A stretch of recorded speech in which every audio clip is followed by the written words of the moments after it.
Welcome to the Learning Pines YouTube. We hope this video helps. In this video, I will explain how to make pudding using corn flour. First, let's gather our ingredients and tools. You'll need corn flour, milk, sugar, and any flavorings you like, such as vanilla.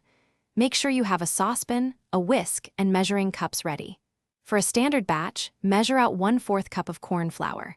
This simple preparation ensures a smooth start to your homemade pudding. Now, let's get mixing. In a separate bowl, whisk your measured corn flour with about 1/4 cup of cold milk until it forms a smooth, lump-free paste. This step is crucial for a silky pudding. Meanwhile, in your saucepan, heat the remaining milk and sugar over medium heat, stirring frequently until the sugar dissolves and the milk is warm, but not boiling. It's time to thicken our pudding. Gradually pour the corn flour mixture into the hot milk in the saucepan, whisking continuously to prevent lumps. Keep cooking and stirring over medium heat for about 3 to 5 minutes, or until the pudding reaches your desired thickness. Once it's perfectly thick, remove it from the heat and stir in your favorite flavorings, like 1 teaspoon of vanilla extract.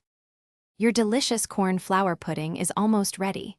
Carefully pour the warm pudding into individual serving dishes or a larger bowl. To prevent a skin from forming on top, press a piece of plastic wrap directly onto the surface of the pudding. Let it cool to room temperature, then chill it in the refrigerator for at least 2 hours until it's firm and cold. Serve it plain or with your favorite toppings. Don't forget to check the description for a link to little trees, black ice, and other great deals. Enjoy your homemade treat. Thanks for watching. Consider subscribing if we helped you.